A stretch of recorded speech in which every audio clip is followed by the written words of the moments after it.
There's another one you don't want to hear. Frankly, the July. 1, 2, 3, set, go.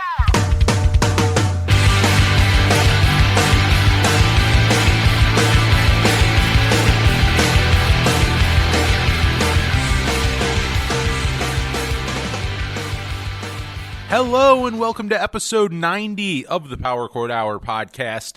It is your January 2022 rundown of the show, and thank you so much for checking it out. As always, I'm your host, Anthony Merchant, here with you with the first rundown of the year, and hard to believe that January is already over, but it seems to be that way. I would say it does seem to be that way.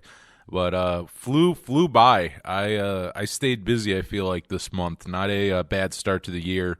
As far as the podcast goes and the radio show, a lot of really good guests, I thought, this month. And I will say not to I won't give anything away, but I will say that in February going into even March, bleeding into March, I have some really, really good guests lined up. And a few of them that I would comfortably say are living legends. So I'm pretty excited for that. We should have some really cool ones coming up. But I guess it's not all about the future. It is the rundown of the month of January, and I guess how I started my year. And I don't know, it was weird around here. I mean, living in Western New York, I mean, most of the time in January, it's fucking snowing and it's cold. But I had some nice days in the beginning and was able to kind of go out and kind of hike a little. I got out there a few times, like, actually, really, if I think about it, like, for the first month, I did a decent amount. Like, it was nice enough, and by nice, I'm still talking, like, probably 40, 50 degrees, but nice enough to go out there and hike, which wasn't bad. But on some of the colder days, I've taken advantage of really just using it to, I notice I've been playing a lot of music lately, and also just like booking. That's probably why I have so many guests booked into March, is just the shitty weather the last like week or so, because it's like it's too cold to do much else, so it's like you might as well stay inside and like get some stuff done. I mean, I talked about it actually, I think with the last two guests, with Justin Vaughn, and then also with the band 1913 the week before that with Victor DiLorenzo and Janet Schiff. But because of both of them, with 1913, they're in Milwaukee, and Justin is over there in Cleveland, and being on in Cleveland, being on Lake Erie, and then over in Milwaukee being on Lake Michigan. I mean, you get that lake effect snow, and you get some really, I mean, I'm not saying anything new to people who live in those areas, and tons and tons of people do, but like I really, it's something I was talking to them about, and I think you get it if you're around there. It's like those cold months, I feel like a lot of times are your most creative, because it's like it's just too cold to do anything else, and there's not a lot of reasons to like leave your home. So it's like, why not like start a band or like write songs or get guest booked for your podcast? Like, why not? It's too fucking cold to do anything else, so take advantage of it. But I was talking about that with them. I mean, a little different writing like interview questions versus like writing a 3-minute song, but still something I talked about with both of them, because probably I know I also did both of those interviews the same day, and it was probably a very cold day with that on my mind. With just like, actually it was, I think it was like a day or two before we got like a foot of snow, like a really, really bad like snowstorm here. And I mean, I'm not far from Lake Erie either. I mean, I'm like 20 minutes. Jamestown's maybe like 20 minutes from Lake Erie, so we definitely get some of those rough days from that as well. And it is something I didn't think about for a long time, but it kind of hit me more in like recent years, I think, of just being in a place where it's like, oh yeah, like it's not bad, because I think it pushes you. I think if you're in a place where it's like it's sunny all the time, or even if it's like you can be in like the Pacific Northwest and maybe it's not particularly sunny, but maybe it's like, around 60, 70 degrees all the time. I think having that, like, I don't know, I feel like that like constant weather, which in a way is nice, but I do think you can kind of like, I don't know, get sucked into like like when it's nice out, like I want to be outside doing shit. And maybe it's also though because I come from a place where, you know, you have certain months, so you kind of want to, you know what I mean? Like you want to get it in when you can. But like I just feel like if I lived in a place like, you know, if you lived in like a really sunny place, I can't imagine like living in like Maui, like going to Maui and looking around there. I can't imagine ever like getting to writing music. I don't think I would ever get to it. And if I did, I don't think it'd be good because I'd be in too good of a mood. Like I just don't feel like a lot of great music is written in like really happy, upbeat moods or like, you know, songs about a nice sunny day. Like, I mean, some people do, you know what I mean? Like you can get, you know, like Rockaway Beach. That's a great, there's a song about hanging out on the beach, but like, you know, overall, I don't feel like most songs, like really, really good ones are always written in environments like that. I think sometimes you need that like shit weather, like gray sky and stuff. And then, you know, I mean the warm weather and stuff like that is good for certain vibes. You know, like on a record, I remember talking to the band Lovebreakers here a couple months ago. And, you know, they're from over there in the UK, but they came over here to record their debut record in Los Angeles. And like you can hear, you know, like the influence of being in a sunny place like Los Angeles and everything. But I also think they come from a place that probably like those songs still originated. Like, you know what I mean? Like you get the shimmer and some of the like, you know, some of the personality in those songs that make it good for like being a summertime record. But still, like the core of their songwriting was probably done back in the UK and probably not like, you know, it was probably did not look the same as it did in like Los Angeles when they were recording that record. You know what I mean? Like and obviously there's great bands that have come out of warm climates, but I really do think there is something to be said about being in an area where it's like, it just pushes you. It's like, that's what you should do. So I've, when it's been nice enough, I've been out hiking, but the last like 2 weeks, I have not at all. It's been a lot of staying in, doing interviews, booking interviews, just thinking about some like future ideas for episodes, and doing some reading. I did finish my first book of the year. I read Richie Ramones' book, I Know Better Now, which funny enough, if you listen to the interview, I interviewed him last summer, and absolute honor. And like Richie has that, like, you know what I mean? He's a New York or a New Jersey guy actually, but you know, just that I love that like sense of humor and just kind of that, you know what I mean? Just bust your chops kind of thing. Like he was just very funny, and I remember a few times talking to him and asking him some questions and stuff, and like he answered it was also like, oh, like, you know, like the rest of that is in the book, kind of like teasing his book, like you should read the book. And I was happy that I finally got to read it, because legitimately a really, really good read. Like that was a great, like, just rock bio, you know, like just music book, like really, really excellent. Like it felt like, what I liked about it is that it was like the way that like when you read it, it felt like when I was talking to him. Like it was in the same voice. The book was in the same voice that it's like you can tell that these are his words. You know what I mean? Like he did have someone help him write it. I can't remember the guy's name off the top of my head, but like I very much feel like that guy probably like wrote down, you know what I mean? He probably got things going, maybe like asked Richie certain questions to get like certain topics out and kind of get things like I'm sure he formatted the book and stuff, but like reading it, you don't get this like idea where you're like, oh, like this probably wasn't Richie Ramone who like, you know what I mean? Like it very much reads like it is Richie's words. And I think he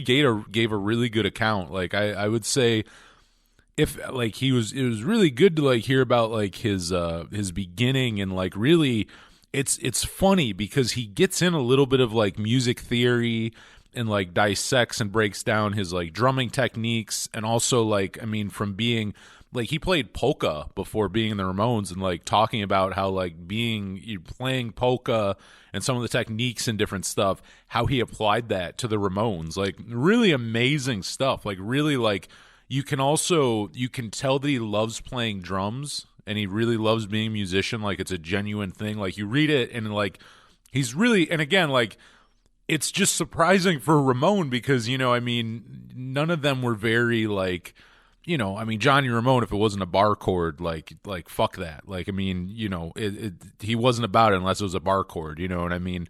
Obviously with like Tommy, pretty simple, straightforward drumming, and, Dee Dee, king of the root note.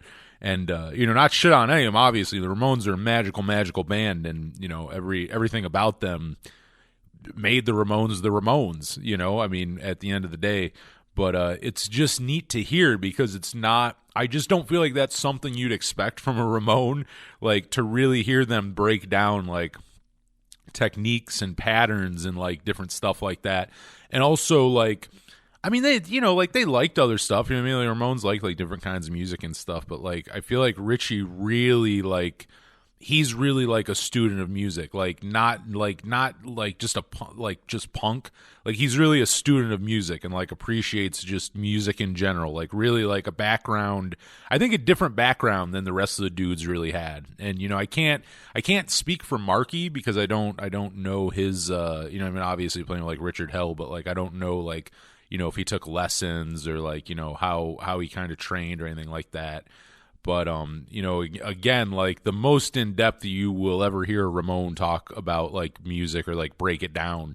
And it was just really interesting. Like I loved hearing about the beginning of his life and his childhood and before the Ramones and joining the Ramones and, just really hearing everything. You really do feel bad for him. I mean, I know the thing everyone kind of not everyone, but like shit talkers kind of like, like, oh, the guy's like whining because he didn't get like t-shirt money. That's always like the thing that gets brought up in a big like point of contention. But like, honestly, you read the book and you totally get where he's coming from. Like, I get why he left the Ramones. Like, I mean, nothing about it sounded like out of school, you know what I mean? Like, he had, there were tensions with Johnny Ramone, but nothing that doesn't sound like Johnny Ramone. I mean, it sounds, everything he said about Johnny Ramone is things you've heard before where it's like, oh yeah, he was a hard ass. Like, he was a businessman, he was a hard ass, and, was a, not always a very emotional person and stuff.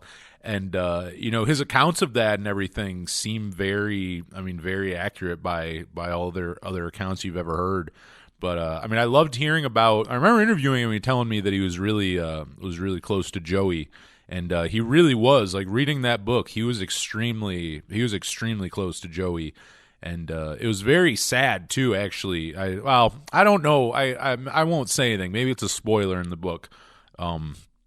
Which is kind of weird to say because it's about the guy's life. You know what I mean? It's biography, so it's not like a story in that way. Okay, I guess I'm not really spoiling anything, but like him just talking about how him and Joey never talked again after Richie quit the Ramones, and just really the regret that Richie felt like that because again, like they were great friends.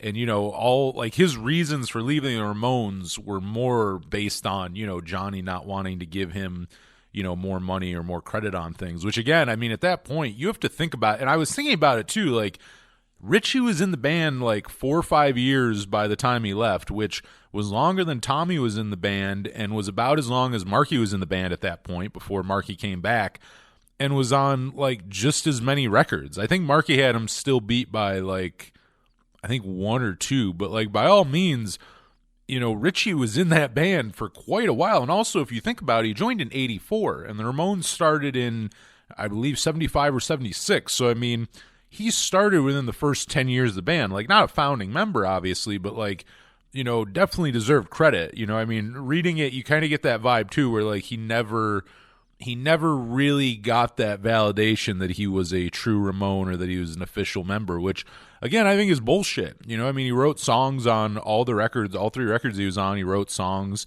I mean, somebody put something in my drink, big Ramones hit, honestly, and wrote that one. And a lot of really good ones. I've been on a big Ramones kick, and even more specifically Richie era while reading this, because it's just, like, I love it because like he's really good like telling stories and stuff, because like you're reading about like the recording of these records, and like it makes you want to stop. Like he'll be talking about a specific song and it makes you want to put the it made me like put the book down and throw on the Ramones and like listen to the song that he'd be talking about and like, you know, like get it in my head and stuff. And then like, then I have to look stuff up he'd be talking about, like, oh yeah, there's this demo where like, you know, I sang on it, you know, instead of Joey. Like I have to start looking things up on YouTube, and really, really fun. It was a great read. I mean, it's I like it too, because it was just perfect. It's like 259 pages, like something like that. Like it's just a perfect amount. You can get in it. I mean, I started reading it like a few days after New Year's, so I mean, I got it done in a couple weeks, which for me isn't bad, is pretty good. Not because I'm not even a slow reader. I will start reading a book and then put it down, and just I'm not good at keeping up with it. Even if I like a book, it has nothing to do with if a book is good or not. Like Walter Lure's book, which I also highly recommend, To Hell and Back. I finished that a few months ago. But, I mean, I bought that when it came out in 2020 and started reading it when I got it and just put it down and didn't read it again for months. And then finally I got back to it, and then I finished it within like a month, I think. But, yeah, I don't know the rhyme or reason besides I'm just a lazy ass. And, you know, just I will I'm bad at like reading. Like when I sit down and read, I'll start reading and get stuck in it. But like, you know, I'm just not good at keeping that up consistently. And, you know, but with this one, I kept to it. Kind of I guess it is true that New Year's resolution thing. My New Year's resolution wasn't read more books, but it was just, I think it's kind of in your head, like, come on, like read a book, like read a damn book, like do this, like instead of like scrolling through your phone or something, like pick up the damn book and read it, which honestly too, good way to shut your head off, which you know, is silly to say. It's a book. They've been around forever, but in a day and age of, you know, I know I'm far from the only one who looks at your phone too much or computer and gets kind of overwhelmed with shit. It's kind of a good way to turn your head off, because then you get enamored with the book that you're reading. You know, you just start thinking about, you know, the topic at hand, whatever it's about. But yeah, I absolutely loved Richie Ramone's book. I Know Better Now. Definitely, I would definitely say go pick that up. I gotta go. Who didn't have one? Joey Ramone, I don't think ever wrote a book, but obviously Johnny has Commando. Johnny Ramone wrote his. Marky Ramone wrote one back in like 2015. Monty, their tour manager, he has a book. Dee Dee wrote a few books, some fiction, some nonfiction. And there's quite a few Ramones books out there actually written from people in the band. I would love CJ Ramone to write one. I would love to hear that.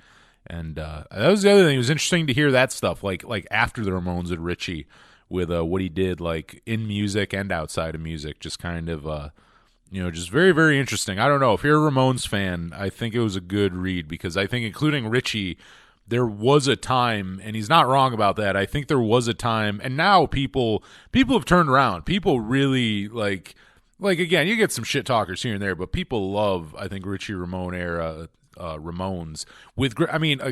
You listen to the 3 records before Richie was with them, they're spotty as hell. Like, there's good songs on them, but they're not Ramones classics. Like, they're just not. You know, there's good songs on Pleasant Dreams and Subterranean Jungle and End of the Century, but like they're very spotty. You know what I mean? They're I wouldn't even say 50-50. Like Subterranean Jungle, there's a handful of good songs. I mean, I guess it's really with the 3 of them, like, again. So like, you know, Richie coming in, I think by all means was a breath of fresh air, just like a few years later when CJ joined. I think again it was like, I think they needed that, you know. I think that like that injection of just more, you know, youthful energy and stuff really, really I think helped both times with CJ and with Richie. But you know, I mean, with Richie, they really did get back to like writing good records again. Like, by all means, like getting back to being a band, not that just wrote a few good songs, but actually got back to writing good albums. You know, that what and then I'll move on, but like another really interesting thing to me that really kind of struck me when I was reading the book was how he was talking about with each album they did with them. It was interesting the difference of where Johnny and Joey were in their careers, because he was saying with Joey, with each one, he was like, Joey would be like, this is going to be the one, Richie, like this is going to be the one, like we're going to get radio airplay and we'll be on MTV and we're finally going to like break through the mainstream, you know. And for someone like me, like, you know, they broke up 96 or 97. I mean, I was like 4 or 5 years old, you know, like I very much became aware of the Ramones once they became, you know, kind of a legend of legendary status. Like I got into them it wasn't long before, because I remember when Joey Ramone passed away. I do remember that, and I just started listening to them not long before that. So like 2002, 2003, I think. But, by that point, I think they were kind of, ingrained as legends and stuff. I think that was around the time they were in the Rock and Roll Hall of Fame. But anyway, you forget that during their tenure, like during their time as a band, they weren't that big. Like, I mean, they did okay and people knew them, but like they weren't ever commercial darlings. They weren't a mainstream band. So it was interesting to read that, because now, again, like, they're legends. And I actually, like, the Ramones they are one where it's like, I can even tell people who, like, like, if you tell people, like, oh, who have you had on your show? Like, tell people about, like, my show. And if they don't know about, like, punk music or alternative, whatever the fuck you want to call it, I play on here. Like, even if they don't know the music, I can throw out that I've interviewed, like, 2 Ramones, and they know who the Ramones are. Like, people who know nothing. It's like with Green Day or like Blink-182. It's like that kind of stuff. Like, they'll know nothing else. And I mean, it's I get it. It's up for debate whether or not that's punk, but like, there are people who would like, they may like punk. Their reference would be like Blink-182 or Green Day, and the Ramones are kind of up there, which is really, when you have something like that, being a band who, like, even if people don't know about it, they know you. I think that's such a big, you know what I mean? Like, it's like with like Dick Dale, for some reason, just popped in my head. Like with like surf music and stuff. Like, you may not know many people play surf music, but you could think you probably know Dick Dale. You know what I mean? Like that kind of like stuff.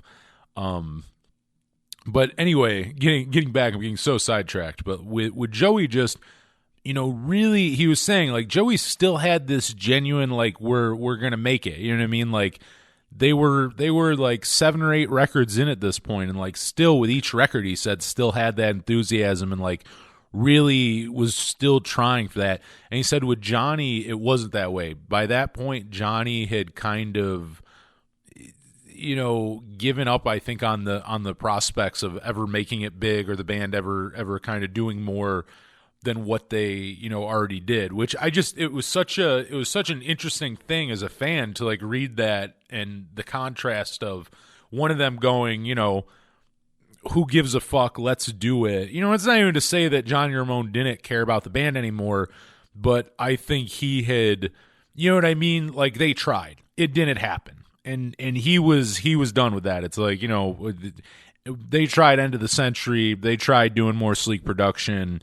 The radio's probably not going to embrace them, so why bother in that way? Where Joey still kind of had that, it could happen, and I don't know. It's too bad it never really did, because they were a band who, to be completely honest, including when you listen, I think around the time like Richie came, and Richie talked about it, like injecting like hardcore punk into that record, but like, I really think they're a band, including when you realize that they were around since like the beginning of punk rock.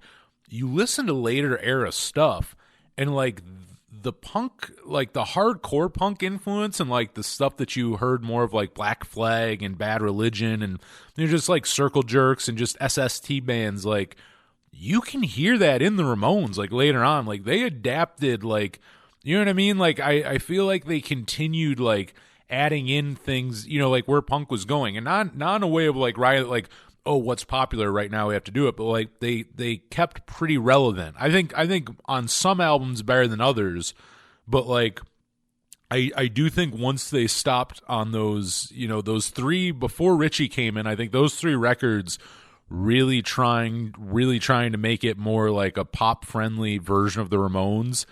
Like, I think on there, they're missing the mark a little more and doing something different from what made people love the Ramones. When they got back to it on Too Tough to Die, not only did they have what people loved about the Ramones on there, but also, again, like, there had been new punk bands, and there was the hardcore of the early 80s, and like the Ramones embraced that. Instead of going like, fuck that, we're just gonna write something that sounds like Rocket to Russia Part 2. They kept that classic. They kept the things that people love about the Ramones, but they made it current. You know what I mean? And I think that is, I don't know, it's so interesting. And maybe it's just because I've been ingrained in it from just listening to so much Ramones lately and reading that book. But like, just that, really that era, and really like on Too Tough to Die, just how interesting it is to like see where they were before that to then on that record. and then kind of moving on, and seeing kind of how they kind of kept together for a few, albums. But I mean, even that, another good point, Richie left and Dee Dee didn't leave much long after, I mean, Dee Dee lasted one more record and then he was gone as well. So like, it's another thing where it's like, you read some of the stuff with Richie and it's like, I feel like he gives a pretty fair account of how things were. And he didn't say everything was bad by any means. I mean, he talked about the good times too. But yeah, definitely would say go check out that book if you're looking for something good. I'm moving on to George Clinton's now. That was another book I got for Christmas, his autobiography, which I'm excited to read.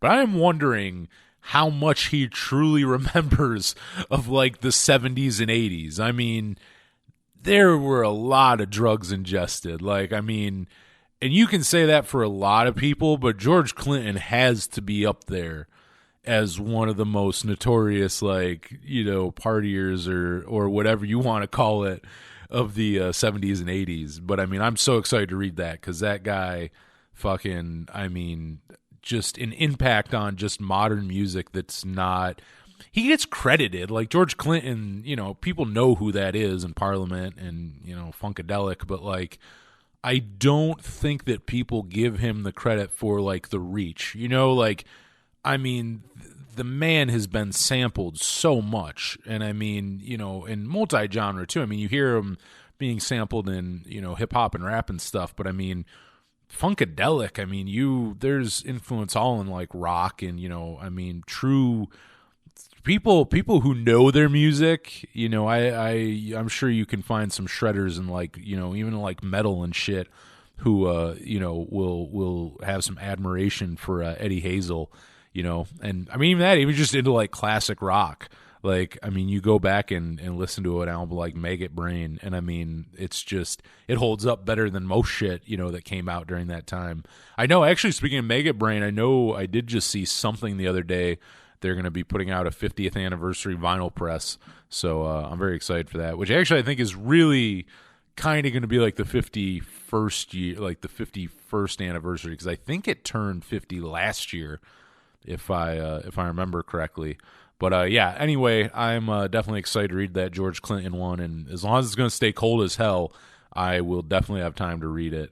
But when it kind of warms up, I know I've talked about it on here before, but North Country Trail, which I try to hike whenever I can. I've been going towards my hike 100 to 100 miles every year, which really I do more than that, but you get a little certificate and a patch for the 100 that you do. So I'm working on that. I got my first 20 miles in, and yeah, like I said, the first like couple weeks had some days where I could go out there and do that. But yeah, lately I'm kind of stalled at 20 miles right now. So I'm kind of happy I like banked to those in, before it got shitty out. That was kind of my thing. I'm like, it's nice out. It's probably not going to stay this way, so I need to like get that in. So I'm happy I did. But yeah, just kind of doing that. And, talking, like I said, talking to the guests of this month, it was great to start off pretty strong with Joey Cobra in studio, and, never have in studio guests, very, very rarely. I mean, Joe's like the only one, and, but it's fun, and I got to have him in more. I really do. I know he's been on the show like 4 times, but considering we live in the same town or city, and, that he works like literally a block away from the WRFA studios. Like like if I look out the studio windows here right now, I can probably see the neon blue guitar over there near his job. So yeah, got to have him on more. Always love talking to him. I haven't even asked him yet, but I mean, Joe, if you're listening to this, I guess this is your you don't know this, but you'll be on the show later this year. So Long and Thanks for All the Shoes is turning 25. Yeah, it would be the 25th anniversary this year. And definitely want to have him on and do a track by track, like I do with my buddy Kyle when we come on and just talk about an album, go through every song. And, him with Joe just being such a big NoFX fan, and that being my favorite NoFX album. And I'm pretty sure he said it was his before. I'm pretty sure he said that, and if not, I know he loves that record. So I feel like there's no one better to talk that album with than him. So we definitely got to have him back in for that. And obviously, if he puts out some new music or something, or for whatever, again, like we can, like me and him can talk forever. Like he comes in here and we talk for like an hour before the mics come on, and sometimes like an hour after they're off. Like, you know, we can just go on and just talk about music. And then we have that whole thing too, both from being around here, and we did it when he was in here, like you just start randomly talking about shows throughout the years, and it's like, oh my God, I was at that show, or like I was supposed to be at that show. And you know, you have like that whole thing. So I can kind of like sit there and like, you know, talk to somebody about that, which I don't know if it's compelling you know, radio or podcasting, but that is my favorite thing to do. It's so funny when you meet a friend and like you were at a bunch of shows you didn't know. I remember talking to my buddy, shout out Tammy from the band Murder for Girls up in Pittsburgh. But I remember talking to her, and like, you know, I go up to Pittsburgh a decent amount throughout the years to go to shows, and she lives up there. And before we even knew each other, like just, you know, we'd be talking about shit, and she'd like bring up a show. And I'm like, I was that, like, oh my God, like you were there? Yeah, I was there. Like we were like probably standing next to each other. And that's the thing. It's like, she like pop up. What was it? I think it was The Offspring and Bad Religion and the Vandals. A great tour. They did the Summer Nationals in 2014 for Smash's 20th anniversary. That was a really good show. But I think it was that one. She showed me a picture from where she was in the pit, and we were like literally fucking like, I mean, like really basically like next to each other. It was mine, but we didn't know each other at the time. But like, it's just mind blowing. You start talking to people and like, oh my God, like we were both there. We just didn't, you know, we were both at that same show. We just didn't know each other yet. So yeah, I feel like I had a little bit of that with Joe last time he was in, but really had fun talking to him.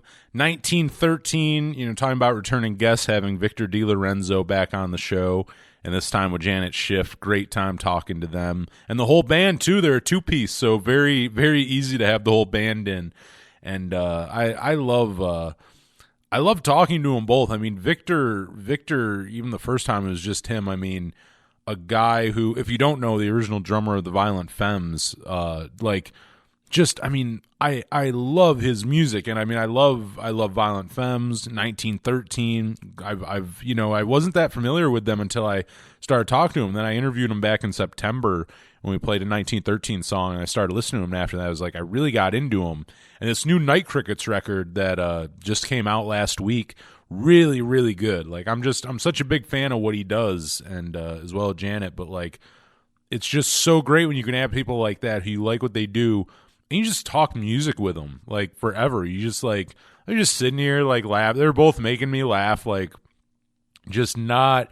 They're like the perfect artists, because both of them are extremely creative, very talented in like multiple facets. You know what I mean? But like, they'll sit here and gladly explain things to you or break things down, like talk about, like they're excited about it. You know, it's not a like, oh, you wouldn't understand it, or like, oh, you don't get what I'm saying. You know, like they're very like, you know, sometimes you meet people who are very creative or artists, and they're not as like, you know, outgoing or have that sense of humor. You know what I mean? Like I feel, and I do feel like you do see that a decent amount. I feel like that's why Patty from Dillinger 4 has How Much Art Can You Take tattooed on his chest. Like, you know, there's that pretentious side of art, but like what I like with, you know, with Victor and Janet is like, is that you can tell like they care about their art and it's serious to them, and like, you know, it's something that they put a lot of love and time and effort into, but they don't take that or themselves too seriously. You know what I mean? Like, and sometimes you get people who are, you know, they're as serious as their art is, and it's hard to talk to them, you know, and it's not that way with them. Like, they're great at like telling you what's up and what they're doing, but being conversational about it, and not, you know, not like in your face with it, you know, just more of like, hey, like, this is what we're doing and stuff. Like, I don't know, just very, very easy to talk to, you know what I mean? And that's always great, including Victor, when it's like, dude, like, you played on all those songs, like you played on one of the greatest debut records of all time, and you're this really nice, just really nice guy. You know, we'll gladly talk about it. We'll talk about your past. We'll talk about what you're working on now. never annoyed if you ask a Violent Femmes question, just really cool. And obviously we did that whole, not this time we talked about, 1913 Night Crickets a lot, but the one before that was all Violent Femmes, very, very Violent Femmes heavy. And, I appreciate that it'll just kind of talk about anything and everything.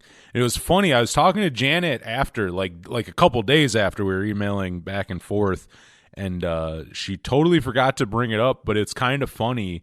The current Violent Femmes drummer who is in the band now, she actually used to work with him. She was his former drummer. The current Violent Femmes drummer used to be Janet's drummer. So they kind of basically Victor switched jobs with Janet's old drummer, which I believe someone else, as far as the timeline goes, I know Violent Femmes have had a couple different drummers. I think they've had a few drummers. I think they've had one or two drummers since Victor. But yeah, their current drummer used to play with Janet, which is just so funny. It's such a small world. It's they're still based in Milwaukee, but it's just so, I don't know, that's so crazy. You know what I mean? That's so wild to have that connection both ways. That both drummers have played in the Violent Femmes and both have played with Janet now. So yeah, that was just a funny little factoid that when we were talking, she brought up, and she's like, I don't know how I forgot to bring this up in the interview, but here's a little factoid you'll probably get a kick out of. So yeah, I did get a kick out of that factoid. But I gotta say though, Victor, best drummer. Include Violent Femmes, their best drummer is Victor. I mean, the best records were with Victor, and they still have the thing. I think nowadays, the last couple of Violent Femmes records, there are still good songs. I think they're still capable of writing good songs, but it's spotty. You know what I mean? It's not the great records that that I think you have to give some credit to that the dynamic or the energy, whatever it is, the music that was made by those three, by Gordon, Brian, and Victor. I think that lineup, those three, just something about it was the band in its best form. I mean, they've been going for years now, and again, I still get excited for new Violent Femmes records, but they're the best stuff was Victor DiLorenzo era, 100%. That was quintessential Violent Femmes, and all the essentials are within that that decade, that first decade that Victor is playing with them. But yeah, great guest. He will definitely be back on. He's one of those ones where it's any and every reason I can have Victor on, I'll have Victor on. I have such a fun time with him, talking to him. Anything and everything, he's up there. Same with Greg Eklund. He's another one where it's dude, the second the Oolahs put out a new record, the second you finish up that documentary, you put out a new solo record, whatever it is, gotta have you back in. It's just, it's too fun not to have you in. So yeah, doing those. And then, like I mentioned, Justin Vaughn from Low Morale, from up in Cleveland. That was my other interview, my other guest this month, and it was really fun talking to him. Really good time. It's fun because that one was a lot more in the vein of the Joey Cobra interview, but I like the variety. I like mixing things up. I like that the week before, talking about 1913, where it's this duo with cello and drums, and it's a little more out there and experimental and stuff. And then the next week, I have Low Morale on, or Justin on, talking Low Morale, and they're more of a straightforward pop punk emo band. And I like mixing that up, and I love, I just love music, so I'm into both sides of that. You know what I mean? I'm into Low Morale, but I'm also into 1913. Hopefully you are as well. You know what I mean? And I get it. I never have the idea that people are gonna like every single person I have on the show. I do keep this show, I say punk and alternative, but it's also my musical taste, and I like different things, so it's I'm not too afraid of just doing that. You know what I mean? It doesn't have to be all pop punk bands. It also doesn't have to be all weird alternative kind of stuff. It it can be a little bit of everything. You know what I mean? I like to mix that up. Like maybe one week you like the guest, maybe the next week it's a genre, you know, or kind of style of music that you're not that into, you know, and then the following week I have someone that you are into, you know. But I do feel like the Justin Vaughn interview was a lot like the Joey Cobra one with not just musically. I mean Joe and Justin both you know, kind of in the same vein, and I think have a lot of the same influences. But just that real, like, it's an interview, but like also just kind of bullshitting about like shows we've seen and just great bands, you know, like Midwest emo bands and stuff like that. Like just some of our favorite, like talking Knockout, like the band Knockout, which doesn't happen a whole lot on. Anyway, I was going to say this show, but just life in general, when you're out there walking down the street, you don't have a whole lot of conversations about the band Knockout. But I will actually say, though, to pat myself on the back, I've had more conversations about the band Knockout in my life than most people probably have. And not just on this show. I also got to say that. Not just behind this mic. I've had conversations about the band Knockout in everyday life. And again, it's not something that happens a lot. So I don't want to say I'm special, but I'm a little special there. I gotta say, I think it makes me a little special. But yeah, just people who like genuinely like love, I mean, really like a genre of music where it's like they'll know those bands where it's like the only reason you would know them is because you were going to shows and they were like, you know, opening them or like whatever. You really have to be into it, into the music to know some of that stuff. And like, you know, both of those dudes, including from being musicians themselves and playing shows, you know, tons of bands and stories like that. And same with like even not obscure ones, just even the current scene, like talking to Justin about like current like Ohio bands like, you know, Heart Attack Man and Heart and Lung and Light Years and all those. I mean, there really are some great Ohio bands. I gotta say, there's some really good music that comes from that area.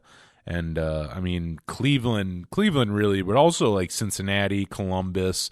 You know, you definitely get bands like Akron. You get bands and stuff. Like there's a few places. I mean, the band Mixtapes, one of my favorite bands of the 2010s. You know, from Cincinnati, and you know, there's a couple other bands that have kind of like Cincinnati bands that like Maura Weaver's been in, and you know, Ryan Rockwell did a few others. Like, you know, like kind of within that like Mixtapes universe that you know, hail from Cincinnati that are just excellent, you know. And then the Dopamines, you know, the Dopamines great, including you're talking about like Midwest pop punk.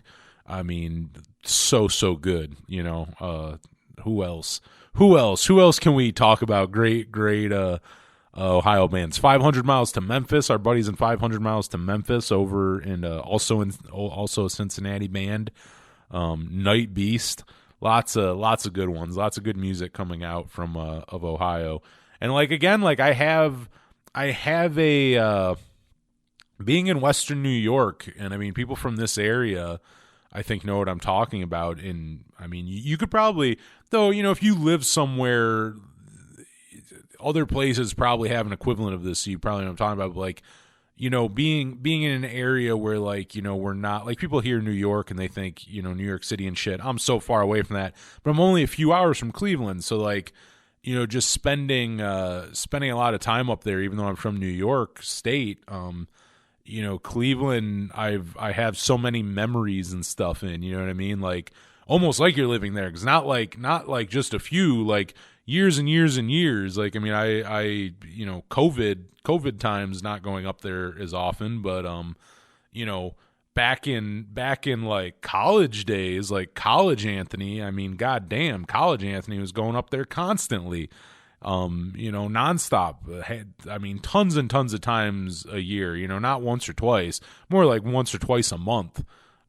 You know, so yeah, I definitely have a soft spot for Cleveland and Ohio in general. Same with like Pennsylvania, like, you know, like with Pittsburgh and Erie and stuff. Like, again, just living in an area where like you're right on that border, and you know, the land of Wawa and Sheets calls me, and sometimes I have to go for it. You know, loving nature though too. Like, you know, Pennsylvania, the PA wilds and everything, like amazing stuff.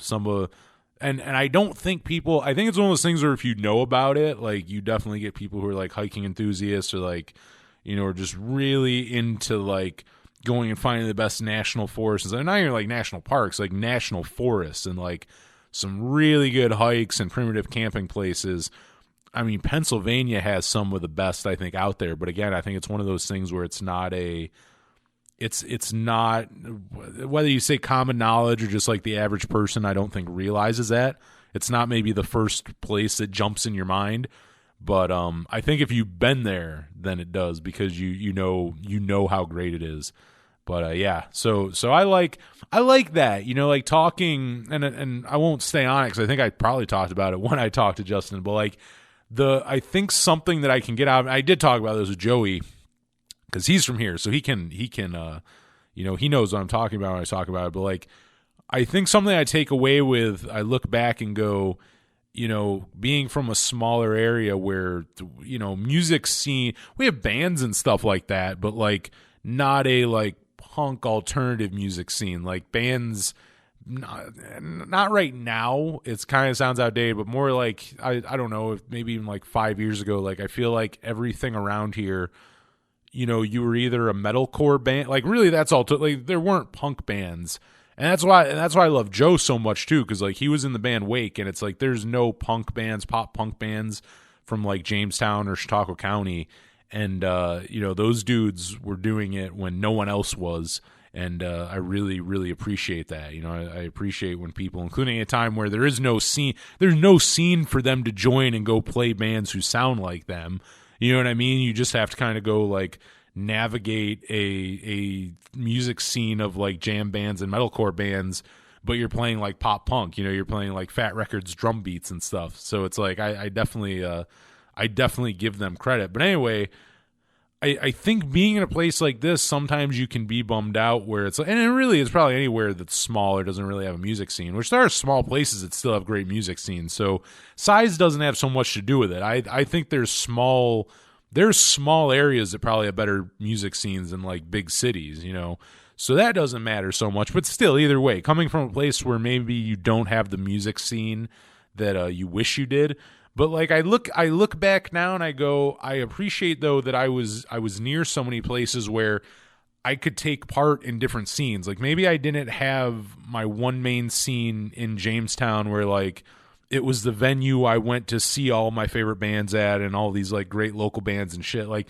okay, maybe it's not that, but like I have favorite local bands from like, you know, Cleveland and Pittsburgh and Buffalo and Erie, and like there's so many local bands I saw open for different bands, and, you know, just all these different venues, little holes in the walls, the house shows, like, you know, you kind of get to, maybe I'm not committed to like one music scene, but like I get to jump around and see them all. Like it's kind of cool. You know what I mean? Like literally like Ohio, which is Midwest, then you have Pennsylvania, you know, then you have New York, you know, which is East Coast. Like you have all, and they're all within a few hours of each other, but you know, different vibes and areas and, you know, music and, you know, different venues, different kinds of bands. Like, you know, I appreciate that, because I think if you're in a place where you have, which I mean, you know, not always a bad thing, you have a really good music scene, so like why would you go anywhere else? But like you may not know what's going on the city next to you. You know, that city that's like an hour away from you, you might not know what their music scene's like, but I do, you know. So it's like I think that is something when I look back at it, you know, in this area, I can appreciate that, you know, because I mean, you gotta appreciate something. It's always a pain in the ass for like how much you have to plan if you want to go see a show, and you kind of got to make a day of it because you got to drive somewhere. But like again, I think taking that bullshit aside, it's kind of cool that I got to see, you know, like a little bit of everything. So like, I don't know. I think that's neat. I'm sure I'm not the only one either. I mean, you get that, you know, like tri-state areas too. I'm sure on the other side of, but see, they're a bigger place. So, I mean, theirs isn't so much they don't have a scene. Theirs is more proximity. So you can kind of jump around. But I mean, you know, that New Jersey, New York, Pennsylvania is kind of the same thing, where it's like you live in some of those places and, you know, maybe the small ass town you come from has zero bands and no music scene, but like, you know, you may only live like New York City might be a 40-minute train ride, and, Philadelphia might not be far from you, and, New Jersey's right there. Like, so I think spread out, it's kind of the same thing where it's you can jump around, play different places. I mean, there's so many bands from back in the day who I still don't know if they're either from New Jersey but had a really good reception in Philadelphia, or if they were from Philadelphia and had a really good reception like New Jersey. Like, there's so many interchangeable bands, I feel like, from that time who I think the Starting Line are like that. Like, the Starting Line, I think it was either them or the Early November. I think I remember they were like, I think they were from New Jersey, but Philadelphia was like, it felt more like home shows. I think it's one of them. Like, I think they've said that before. Like, it's kind of the same thing. Like, yes, we're from this state, but honestly, this part embraces us more. Actually, I mean, another one that's like that, and again, they're big places because you got Cincinnati, but I mean, Cincinnati right there, if you've never been there, and I didn't realize it till I went there, but like, you literally go on like a fucking bridge, you drive over a bridge and you're in Kentucky. And having that area right there, and Indiana, that was the other one, because I remember talking to Ryan about that, 500 miles to Memphis, but like, taking advantage of that, of being of just another tri-state area of like, fuck, like, I mean, we're in Cincinnati, but we also have Kentucky right there in Indiana, and using that to your advantage, because you don't, and again, you're in a big place like say Chicago. Chicago is one I kind of think of where it's like, I bet if you're in the Chicago music scene, which, again, big fucking music scene, and a very good one too. I think to this day still a pretty strong music scene there. But like, yeah, if you're ingrained in that, you're probably not going to see what's going on in like, even like the Milwaukee music scene, you may not really know as much what's going on of. I think it's probably easier to kind of stay in your bubble the bigger the place. But I don't know. Maybe I'm just a bitter man with no scene to call his own. I don't know. But I do know those topics did come up this month with Joey and Justin, and both were great. And as well as 1913, they were very fun too.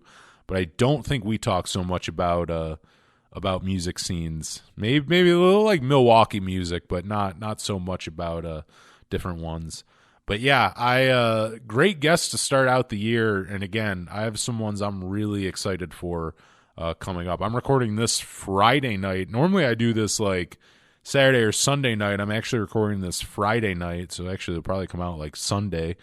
But because I have a couple guests for the weekend that I'm recording, and I have some neat things. A couple things for the radio show too. A few things that are exclusive to the radio show, but also guests that obviously you'll hear on here. And actually, those things that are exclusive to the radio show, I think will probably end up on the podcast feed eventually. So I don't know. I guess I'm like, I tell you it's exclusive, then it's not exclusive. I don't know. I guess you'll have to find out. But yeah, a lot of cool stuff coming down the pipeline, I think, for a Power Chord Hour, and including February being our 6th anniversary. I definitely would like to just have a good, I mean, special, but not even in a certain way. Just like have a good month of like shows. Like that's a good way to celebrate 6 years of doing the Power Chord Hour. Is just doing good fucking episodes. Just being like, oh, that was a good guest. Oh, that was a good interview.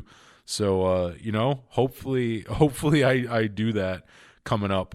But yeah, I mean, closing out January, starting it out kind of strong. I mean, hiking when I could, and when I couldn't, reading Richie Ramones' book, and playing a little guitar and bass, and booking guests and talking to guests.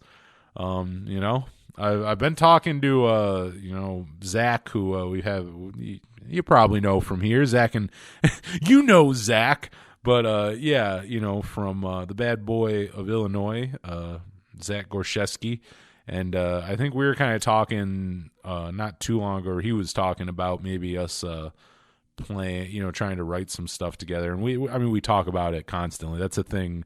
Every 6 months it gets brought up. So at some point I'm just kind of like, yeah, like sure we will.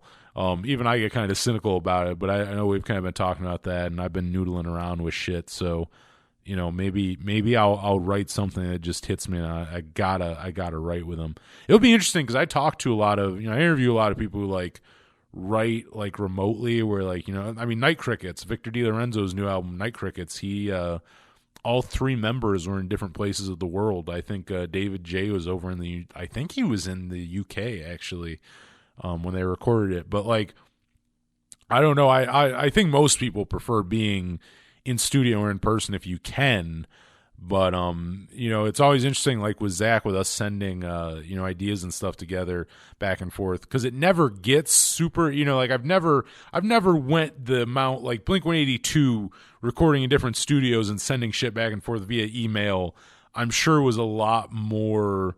There was a lot more going on than just sending like a rough demo to a friend via email. But you know, I don't know. It's kind of, I think it's interesting. I think you probably get a hang of it after a while remotely doing that.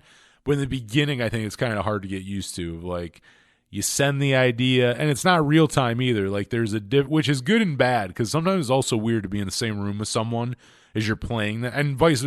Also, if someone's playing something for you, like I very much, you know, it's, and that's why I think this shit's interesting talking to musicians about and like getting their view on it. But like, I just also know from experience, like even just friends, like trying to get some kind of project around, and like your friend just playing you a shitty song that they wrote, and you just having to tell them, you can't say it's shitty, but you have to tell them it's shitty without saying it's shitty. And that's a hard thing to do.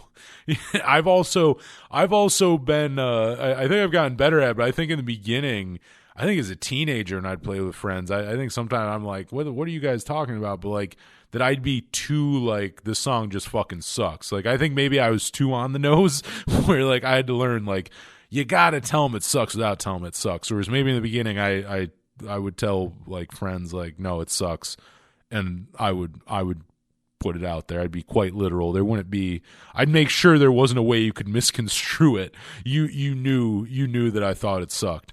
But you know, so like I think in a way it's kind of nice not having to be in the room when you're like playing stuff for people, but like at the same time, it's, you know, that real time interaction.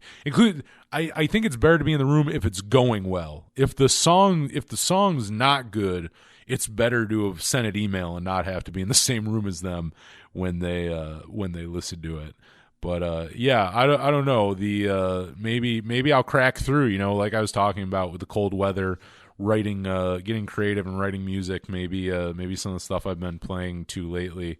Maybe I'll get Zach involved, and we'll get like something out there. I don't know. We always talk about it, but I don't know. I'm sure we will eventually. It's too bad we don't live in the same area, because when we've been together, like last summer when I went out to I was at his house for a few days. We jammed, and we've jammed a few times in the past too, but like always really fun. Like I think we both get where the other one's coming from, like our music taste and everything. Like we just, you know what I mean? We're friends. We get it. I know where his influences lie. He knows where my influences lie. And I would love to be in a band with the dude. I would definitely love to be in a band with the dude. I think we mesh well. But I don't know. I don't seem to be rushing to move to Springfield, Illinois. And he doesn't seem to be rushing to move to Jamestown, New York. So until that happens, maybe we'll have to meet in the middle and get Kyle in on this. And I forget where the fuck he lives. I always forget it. I always kind of say Chicago, but really he lives like, I think like an hour outside of Chicago. He lives in like a suburb. But maybe we'll just meet in the middle and like go there, and then there'll be the three of us. And then we really will be the bad boys of Illinois. So I think that's the prophecy. But new music, let's get into it. I've been bullshitting here for like an hour now, just talking. But hopefully you enjoy it. I enjoy talking about all this stuff, and I hope you derive some kind of joy out of it yourselves. But new music, talking about new releases of January, which I got to say, not a bad start. I've seen worse Januaries with a lot less in it. I think last year was one of them. I mean, The Dirty Nil put out Fuck Art, the best album of the year, but like, you know, not to like just scoff at that, but I mean, there just wasn't a lot of releases. But there were a couple this month, and I mean, it goes without saying, I've been talking about him here, but Victor DiLorenzo had a pretty busy January, and Night Crickets just put out their debut record, A Free Society. Go check that out. Again, it is a band that does not sound like what you would think a band would that has members of Violent Femmes, Bauhaus, and Love and Rockets, but it's so good. Like, it's so good. It sounds totally different than what you probably would conjure up in your head, but I promise you, it is a great record. And no song sounds the same. No two songs sound the same, but they all mesh so well together. Like, the album is so cohesive and just really works. And Victor's other one with his bandmate Janet Schiff, 1913, with cello and drums forever. We premiered that bad boy right here on the show, and that is out now, so definitely go grab that. The Dolly Rots just put out a new rarities and covers collection with Down the Rabbit Hole. I didn't get to listen to all of it yet, but I was listening to their cover of Ruby Soho and a couple other ones on there, and really, really good. Dolly Rots are a band that, to be honest, sometimes I forget about the Dolly Rots or how good they are. I mean, I even forget about them, but I forget that they're such a good band. And then I was listening to that cover and a couple other songs on them. I'm like, fuck, I always forget that. The Dolly Rots are really rad. And a good one, which we'll play here in a second, Gametime, just put out a new single, In the Face of It. They were a early 2000s pop punk band from Kansas City, and they've been put out a couple things lately. I don't know if their plan is to put out a full length or what their deal is, but the song's really good, and I'll definitely play that for you here in a couple minutes. It is In the Face of It, their newest single. Rotten Mind put out a lot of singles this month. Rotten Mind put out a new single called Drifter, which I really, really like. Definitely go check that one out. Another one, and that one is coming off their record Unflavored. I don't know when it's coming out, but they're a Swedish band. I'd never heard of them until just like a week or so ago when they put that single out, but I'm very excited. Talking about like anticipated records of the year, I definitely have to throw that up there because that song Drifter is really, really good. Stress Dolls, they got their new release Forward, and we will have Chelsea on the show here in the next couple weeks. She's going to be on the show. We're going to talk some new music, and I'm excited to talk to her. She's never been on the show, but I mean we've talked online and stuff. I play Stress Dolls on here all the time, and her taste in music like aligns perfectly with mine. Like in the overlapping of like someone who likes the Replacements, but also likes like Take This to Your Grave era Fall Out Boy. You know what I mean? So like I'm a fan of the music she makes, but also we're on like the same wavelength with our music taste. So I think that'll be a really fun one. So be on the lookout for that. We'll have Chelsea from Stress Dolls coming up here in the next couple weeks. She basically is Stress Dolls. I mean, there's other.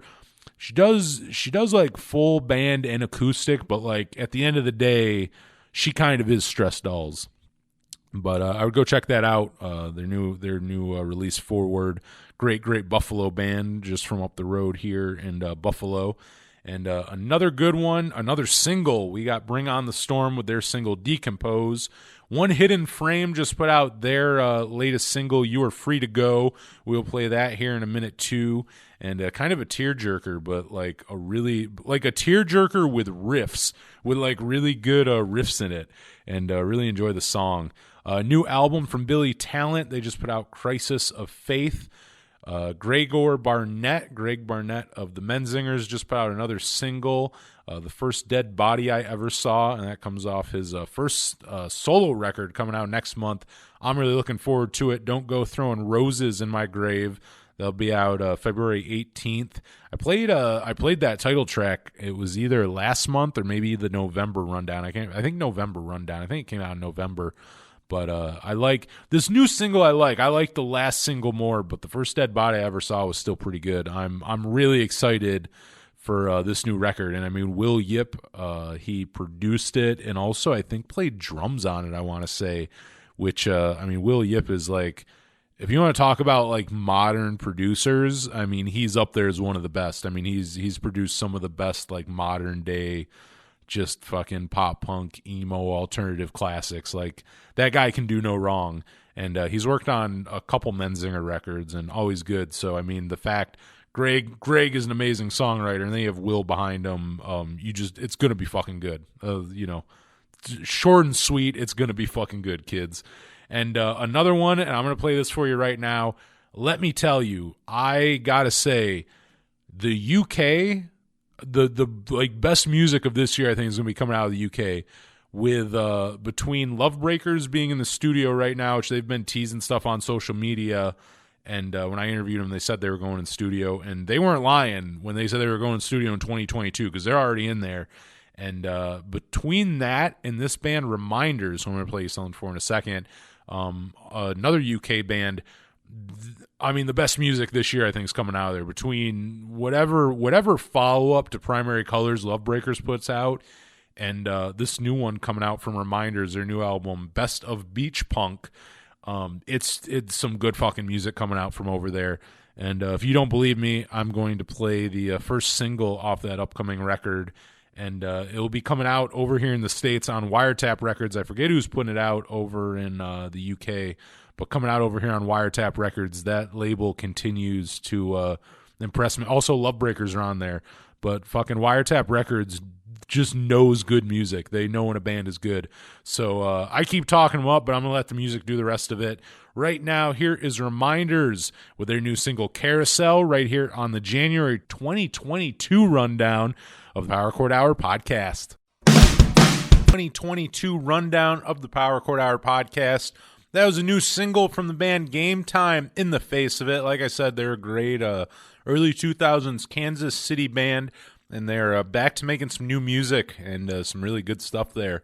Before that was One Hidden Frame with You Are Free to Go off their new upcoming record coming out very, very soon. Really, really good Swedish band there. Really, I mean, look at they gave us Mellon Collins, so I mean, they know a thing or two about pop punk over in Sweden. But I gotta say, like, I will get some bands from Sweden like thrown my way that, you know, which, I mean, fuck yeah, you know, like the internet is so rad because, I mean, a lot of bands I probably would never have heard of without the internet, but like a lot of good shit coming out of, you know, I mentioned the UK earlier, and Sweden's another one. Sweden, I'll get sent bands out of nowhere. I'm like, holy shit, like that band knows how to, like, whether it be like punk or something like that, or like the Boatsmen, another great band who like there's just so much good stuff that comes out, it seems like, from over in Sweden. So definitely, if you're looking for good music and, like, you know, kind of like broaden your horizons, or not just like, you know, music from around you, that's not a bad place to go looking for some good music if you're looking for like some good international music, depending where you're listening to. Maybe you're listening in Sweden and it's not international at all. Maybe this shit is just local, you know? I don't know. But opening up that block of music, coming off what has become one of my most anticipated albums of the year, but that was Reminders with their new single Carousel off their debut record Best of Beach Punk. That will be out April 1st. If you're over here in the States, they'll be out over on Wiretap Records. And it'll be out on I had it written down here. I forgot earlier, I said I couldn't remember. Well, guess what? I have it written down right here. It will be coming out on Venn Records, VENN, in the UK, and Wiretap Records over here in the States.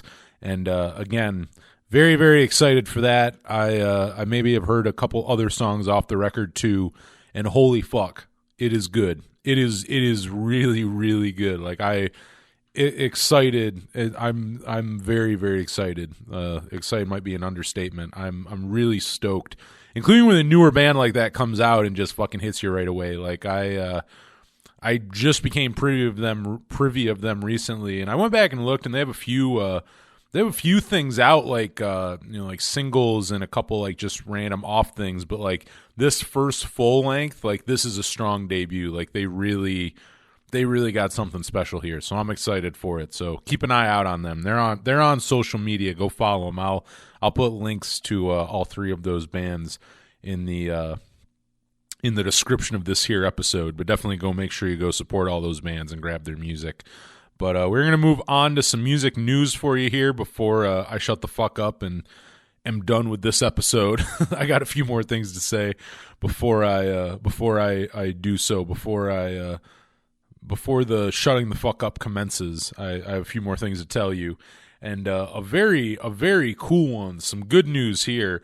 Jawbreaker, if you have not heard, they have announced a spring tour celebrating the 25th anniversary of the band's classic record and my personal favorite Jawbreaker record, Dear You. And the band's going to be playing the record front to back, as well as songs from other records. Obviously, Jawbreaker Records. They're not going to be up there doing any Jets to Brazil, I don't believe. But it is crazy because what started out is like, I think originally there was like, I don't know, maybe 5 or 6 dates for this tour.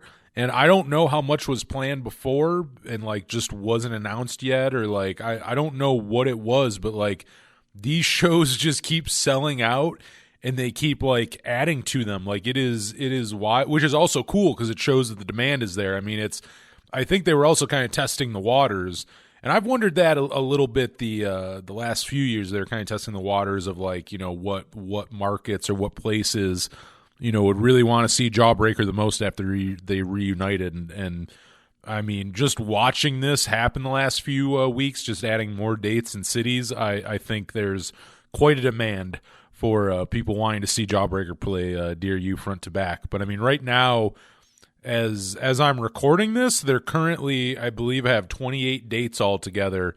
And they're going to be playing in Seattle, Minneapolis, New York City, Denver, Chicago, Detroit, Los Angeles, Portland, San Francisco, Silver Spring, Atlanta, Philly, Boston, and Nashville, which, again, is crazy because in the beginning, I think it was like New York, Portland, I think Los Angeles, Denver, and has just kept going from there. And, I mean, already you have Jawbreaker fucking playing their best record front to back. But a bunch of great openers for this on, and this is just some of them. There are a ton of people opening for them, but on top of comedians too, not just bands, but also comedians are opening for them. But some of the openers on select dates include Descendants, Lucero, Warriors, Jawbox, Built to Spill, Face to Face, Sam I Am, and I mean the best one having to be Lemonheads, who are going to be playing a few dates with them and playing It's a Shame About Ray front to back. I mean, my fucking God. Like, people who go to that show, or those couple shows, are going to get to hear Dear You and It's a Shame About Ray at the same show, and that is insane. Those both those records are up there. If I was putting together a top 10 favorite records of the 90s, without a doubt, those records got to be in there somewhere. Both of those records land on there, like as quintessential '90s records. Like, you don't get much better than Dear You and It's a Shame About Ray. And it's been wild because I 100% am going. I have to see this tour, but what date I go to or what I can even get a ticket for is the question now. Because it's so funny in the beginning. In the beginning, really, Denver is what you wanted. They had a few dates, but Denver had Descendants and Face to Face opening, and then Sam I Am got thrown onto that. So, like, Denver overall, I think, still has the best lineup of Sam I Am, Face to Face, Descendants, and Jawbreaker. But I mean, the ones with the Lemonheads fucking playing It's a Shame About Ray. You know, again, it's the amount of bands on that Denver one, but I mean, Lemonheads and Jawbreaker, that's a show. The closest one to me for Lemonheads is Boston, but Detroit is the closest in terms of just proximity. Like, that's like 4.5 hours from Jamestown, so that's like the most doable. That one has Lucero and Smoking Popes. So, and that was another one I forgot to. Again, a bunch of other bands. The Lindas are opening some of the dates. I'm still drawing a blank. I know there's other bands too. Like, you got to go look. There's a bunch of bands opening all different dates, and again, different comedians. I know Chris Gethard is on there, Kyle Kinane, and a few others I'd not heard of. But yeah, a couple comedians opening them up. I don't know. They're not the first band to do that. I know I've heard of other like tours and bands who had like comedians open up shows. And I don't know. I'm conflicted on it. There's part of me that goes, I think that would be fun. And there's another part of me that's like, I don't want to see a fucking comedian. I want to hear Jawbreaker play Dear You front to back. Like, you know what I mean? Like, if that makes sense. Like, and I like comedy and stuff. And, you know, I wouldn't mind seeing a little like stand up, but like, it's more of the context of what you're seeing it in. You know what I mean? Like, if I'm in like a comedy club, I'd like to see comedy, but like, if I'm getting pumped the fuck up to hear Jawbreaker play my favorite songs, I don't know. I mean, again, I'm not shitting. I kind of like the idea because I think it's kind of neat that they're like doing something like that. But I've never personally, again, like I've heard of people doing that, having comedians on tour with them, but I've never personally seen it myself. So I'm kind of interested in how that'll be. But I don't know. I'm thinking right now Detroit is probably where I'm going to end up. And I mean, with Smoking Popes and Lucero opening, that's not a bad. That again, like.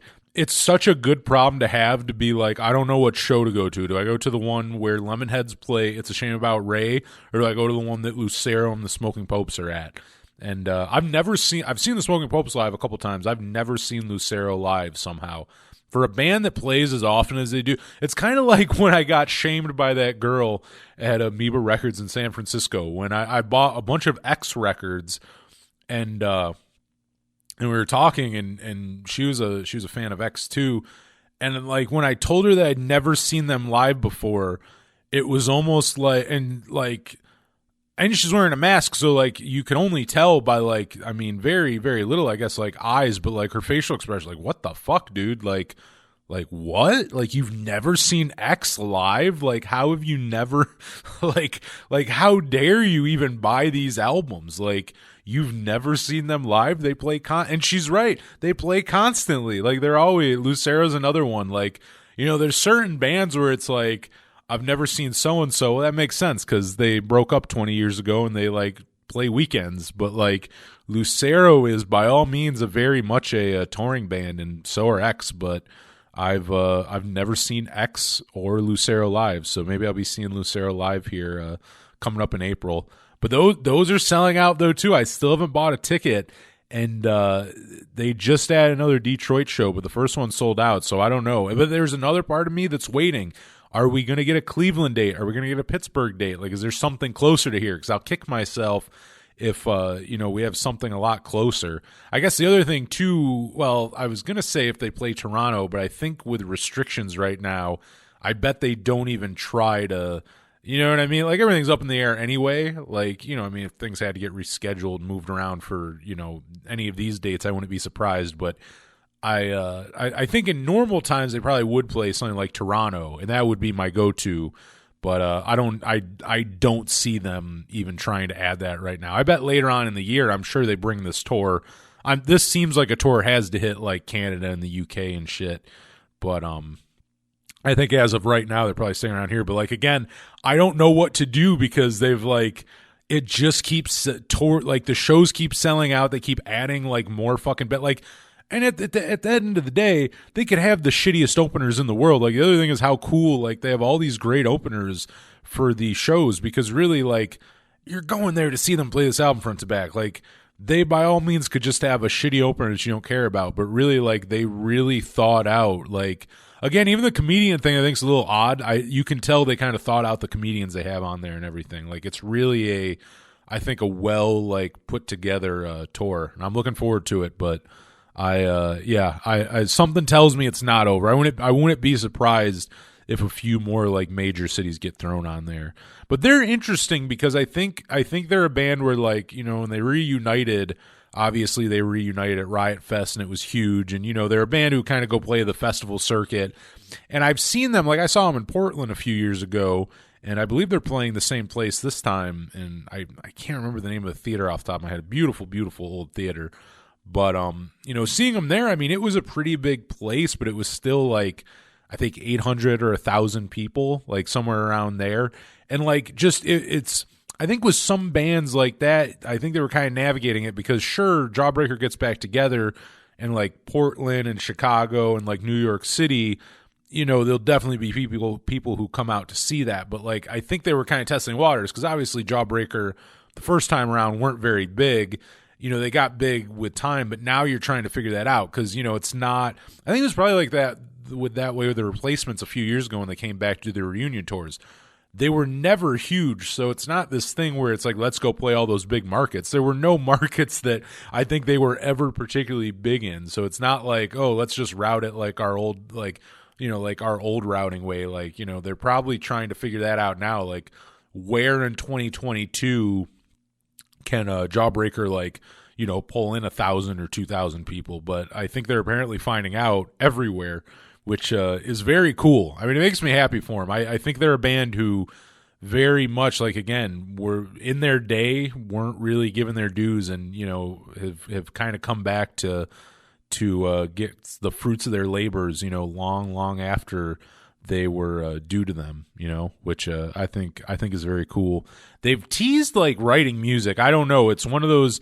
I've said it before, but it's like Jawbreaker. I could take or leave, because I go, leave the legacy the way it is. Don't write new music, and I'm totally cool with that. But if Jawbreaker writes new music, I gotta listen to it. You know what I mean? Like, I'm not gonna listen to it. So I'm kind of either way. Like, I don't think I would be sad. Which, I mean, it's still early on. I think if they toured for like the next 15 years and never wrote anything else, I think even after a while I might be like, fuck, like, do something else. Like, I keep hearing the same set. But I think, at least for the time being, I at least have not been like, oh my God, the world needs a new Jawbreaker record. So I think more than anything, which I mean, I don't know, I'm speculating, but I feel like that's kind of where they're at, where they're not rushing to put anything out, but if they end up writing, you know what I mean? Like, if the three of them jam together and something really good comes out of it, I think it will be released for the world to hear. But I don't think they're like clamoring, they don't feel like they have to put out a new Jawbreaker record like right this second,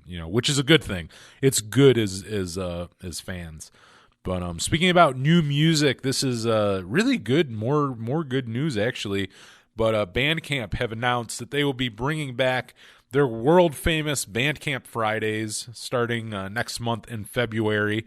And very, very cool. Bandcamp Friday is set for so far February 4th, March 4th, April 1st, and May 6th. So as of right now, the next 4 months, and after that, I'm not entirely sure. But then again, like last time, it was kind of like that. It was like for a couple months, and they kept extending it. So we'll see. But, with live music, it's in a weird place right now. Like, it truly is, because even though like we're just talking about that Jawbreaker tour, but also, that tour could also be rescheduled, or more rescheduled than actually canceled. But live music's back, but with an asterisk. You know what I mean? Like live music is kind of on the fringe, where it's like if live shows shut down altogether again this year, I don't know that it's going to be a shocker. You know what I mean? Like it's just one of those things where it's at. So it's very cool that Bandcamp is bringing this back, as a way for musicians to make some money in a time where they really can't make money doing it live. It's very rad of Bandcamp to be waiving their fees. So I think they'll definitely come in handy for the bands that you love. And if you want to go check out more on that, get more information, see when they're doing it, go check out isitbandcampfriday.com. Get all the details there. But really, all you really got to know is Bandcamp Friday, first Friday of every month. Go buy your shit there, and Bandcamp waives their fees, so your favorite artist gets all the money. All that money that you spend on that album goes straight to the artist, which is so fucking cool. I really do. Like, I love Bandcamp so much. And long before that, I've been a fan of Bandcamp for like a really, really long time. And I try to grab all music on there. I mean, anytime you see in like the show notes on here, like anytime someone puts out a record, like a guest puts out a record or something, or I play some music on here, I'm like, hey, go check out what I played. If it's on Bandcamp, I put the link to that. Like, they support they support the people who are on there and shit. And I think it's getting better, but like, I think it's still kind of a thing that you see more indie labels and indie bands putting their music on there.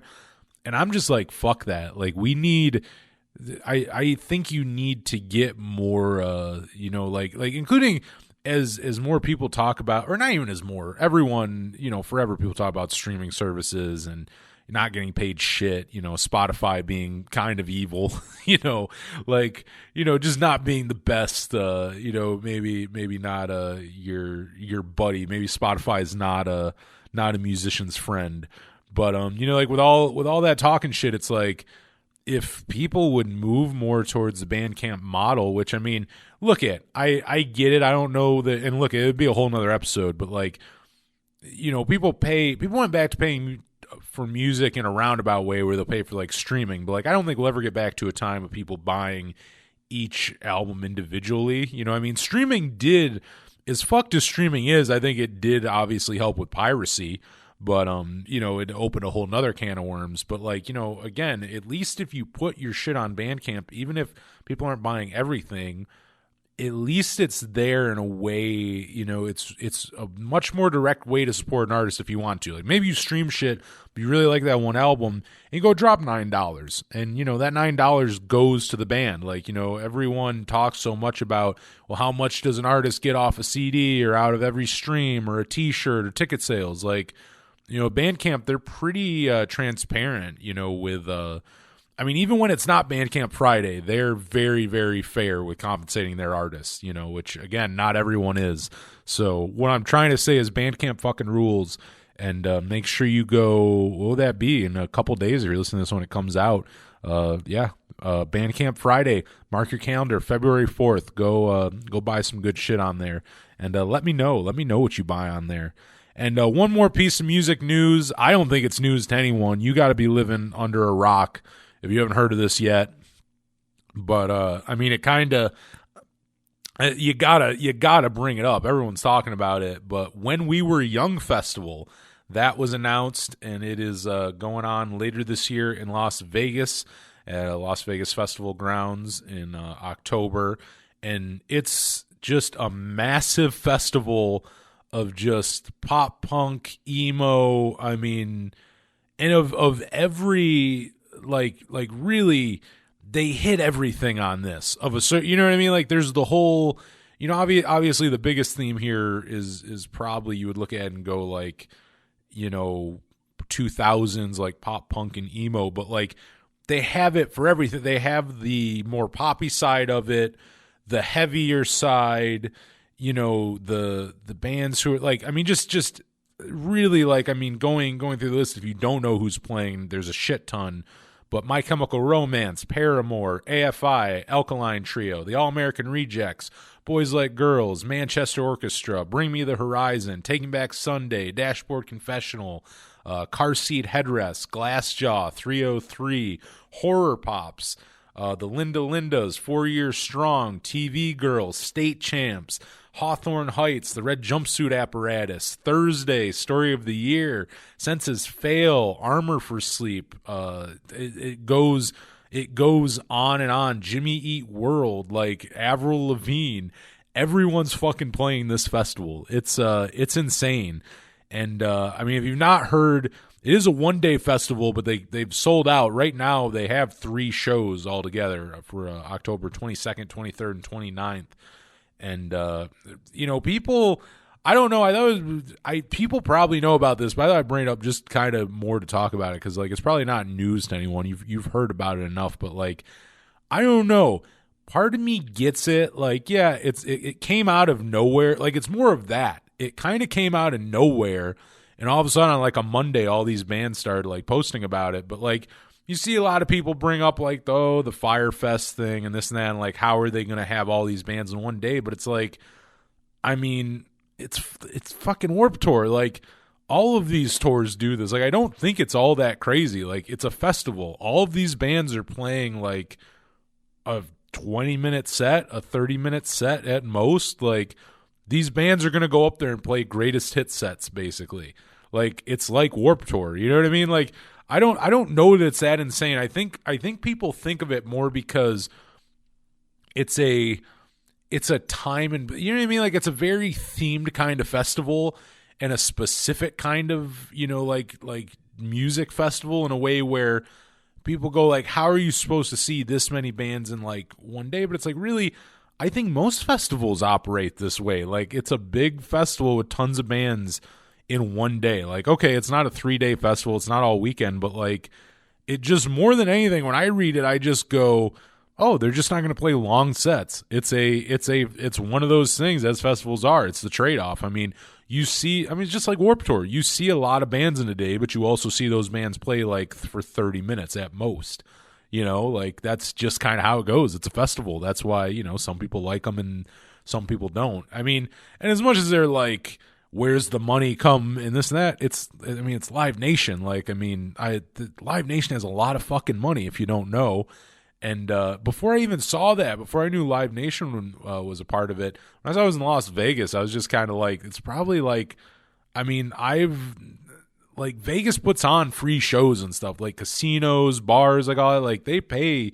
Like obviously this might be a little more, but like I've seen a bunch of free shows when I went to Vegas and stuff. Like even good stuff, like good going and seeing like the Falcon and Mikey Erg and shit for free at a beauty bar in Las Vegas. Like good punk bands and shit for free. Like, so like I wouldn't have been surprised if, like just whether it be casinos or bars, like something in Vegas, like there's money in Vegas. So it's like, to fund a festival like this, I don't know. It's just not that. And look I'm not going to it. Like I have no horse in this race. Like there's some great bands on there, but at the same time, there's nothing that I have to, there's nothing on there that makes me like, I'm way more stoked for the Jawbreaker tour. And, I think a great lineup on the When We Were Young Fest, but like, again, I've seen so many of those bands, and I'm like, again, I always think that at festivals. I'm like, what I like with a festival is if I'm going to see like some reunions or some bands that I'm otherwise not going to see. You get a lot of festival bands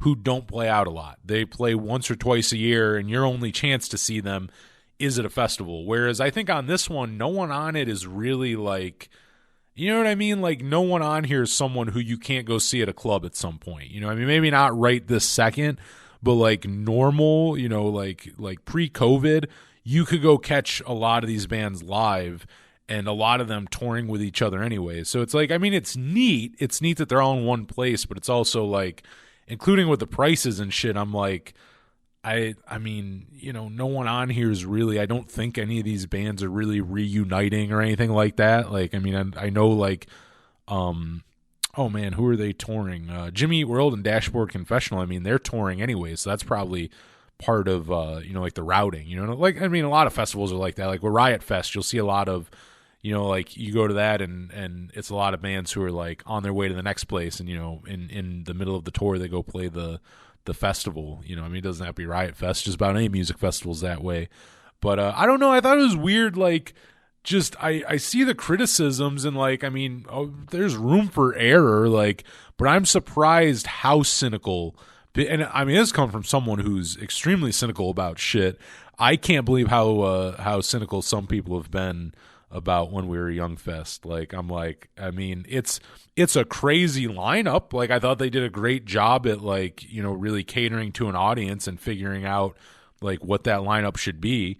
But, again, I don't think it's anything wild. I think if anything, what no one's bringing up, it means that everyone's old as fuck, because it's all becoming like the nostalgia. Like when people talk about the nostalgia circuit, or like becoming too like people becoming nostalgic for things from like 5 years ago, there is something to be said about that, because with all these like emo cruises and like, just even festivals and shit that pop up. I mean, same with like Punk and Drublic. Punk and Drublic is like, it's fat, it's like 90s skate punk with like with a few contemporary artists, and it's not shitting on it. I've been to Punk and Drublic Fest, but like, I think once Warped Tour went away, and also like, a lot of these bands who were from the 90s into the 2000s and stuff, a lot of your fan base now into their 30s and 40s, like you're as much as like, before it was like the casino circuit or the state fair circuit was like, not great. If your band was playing that, you were probably like on the way down or like in that nostalgia circuit. But like, I mean, these are kind of, like the cruises and different like packages like this, where it's like, oh, it's a like early 2000s emo and pop punk festival kind of thing. I mean, that's kind of this, it's a nostalgia like circuit. I mean, it's really a nostalgia circuit. It's just a new, instead of state fairs and casinos, it's now like like 1 day festivals and boat cruises.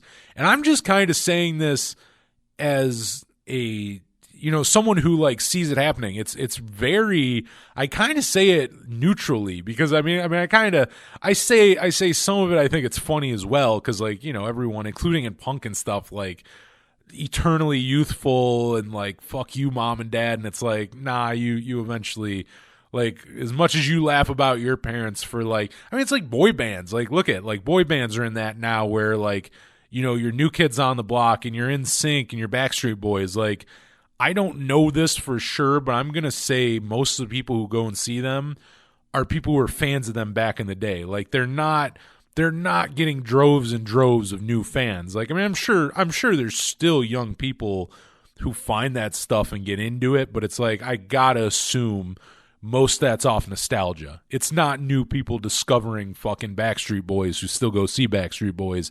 It's people who saw them in 1998 when they were teenagers. You know what I mean? It's the same thing with a lot of these, like, you know, but like on this, like I think they were pretty good because there's also younger bands. I mean, you have like the Lindas and Meet Me at the Altar and stuff. Like there are like newer, you know what I mean? There's like some fresh contemporary who like fit with the genre, but are like, you know, like kind of the newer, and like same with like Punk and Drublick. Like again, that's by all means like Fat Mike's own way of doing that nostalgia circuit. That's his fucking nostalgia circuit and a way to sell you a $10 craft beer. It's like, we package it with like 3 or 4 bands you loved in the 90s, and then we also throw on like, you know, like 1 or 2 of like the modern bands. And you know, it's just how it is. It's a formula, or it's a format, you know, whatever you want to call it. Again, it's like I'm not really entirely shitting on it, but I just feel like that's how I see it. You know what I mean? Like it's very much even with like I see Fat Mike's doing a podcast now, which every fucking person's doing a podcast, and including me. I am also one of those fuckers who's doing a podcast, and you're listening to it right now. But you know, I don't know. I feel like and look at, we'll find out if I'm wrong or not, but like not that the like No Effects are at their end of their career or anything, but I think he's getting in that part where you start being nostalgic and you do start looking back. Like I think he was maybe not about that, and artists don't. Like when you want to keep working on new stuff, you're not trying to be stuck in like the early 90s, you know what I mean? But it's like, I think you get to a point in your career where it's like, now is where you do the podcasts and you reminisce with old people who you used to tour with, you know, 20, 25 years ago. And you do you do Punk and Drublick Fest, a festival that you name after your most popular album. And, you know, you go play with like old punk bands and stuff. You know, I think they're like getting into that part of their career. But like, at least with them, they're like, you know, like Fat Mike's like 50 something. But like, I do, getting back to that thing about nostalgia, like just people becoming nostalgic, like much earlier on. It's like, there's like people, I mean, even like my age, like, I mean, there's bands I see on here I get nostalgic for, and I'm 29. So it's like, how fucking like, how long ago can I be nostalgic for? I mean, even 10 years ago, I was a teenager. Like, you know, like you can only, like, yes, you can be nostalgic, and yeah, 10 years was a while ago, but it's like, I mean, I think there was a time where nostalgia was more like, you know, 20 years, 25 years, kind of, you know what I mean? Like, it was like, it was more something that you hit people in their like 50s and 60s with, and now it's getting more to like late 20s, early 30s, you know? But I think that also just, that's, look at the end of the day, if it didn't sell, they wouldn't do it. So obviously people are like naturally nostalgic earlier on for whatever reason that is. You know, like people obviously are, because this shit sells. If it didn't, you wouldn't see it that way. But like, you know, I think you get those nostalgia circuits when you start having, like specific lineups that you know, are kind of like akin to something you would have saw during a certain time, you know, whether that be, again, a punk show you saw when you were 18 in you know, Los Angeles in like 1994, or if it was, you know, a Warped Tour that you went to when you were, you know, 16 in 2008, you know, like it I don't know, it's interesting stuff to talk about, you know, and nostalgia's good and bad, you know. I mean, I'm not totally against nostalgia. I do so many album anniversary interviews on here where you're literally getting nostalgic, you know, talking about an album that was like written 30 years prior. But I don't know. I think it's interesting. It's interesting shit to look at, including when we're talking about a festival called When We Were Young. But yeah, those are my thoughts on it. I don't know. My whole thing is, let people enjoy it. Like, I'm not going to spend the money to go to When We Were Young. Most of those bands, a lot of those bands too, again, are only like nostalgia for me. Like, I wouldn't probably go see a lot. Like, people, it's so funny. Like, I feel like as time goes on, people love My Chemical Romance and Paramore and stuff like more than even they used to. Whereas like I really like both those bands, and I don't really hate either of them. But it's like I listened to them when I was a teenager, and I just kind of don't like they're not something I really go revisit or have this like burning desire to. Like some people are like, as time has went on, they think like the Black Parade is the greatest fucking record of all time, and like, yeah, I liked it as an angsty teenager, but like now I'm like, yeah, there's just other things I like more. I mean, and again, like there's some good bands on there, but like I'm just like, if that's your thing and you want to go enjoy it, go fucking go do it. Like I think it will go fine. You know what I mean? Like also, one or two bands might, it's with COVID and everything, like a couple bands might drop off by, before October gets here. Like you just, you never know what happened, but will happen. But like overall, the idea that like there's not money behind it, how will they be able to afford to do stuff, like I don't think that'll be an issue. People also forget, and I assume it's the same festival because it was also called When We Were Young.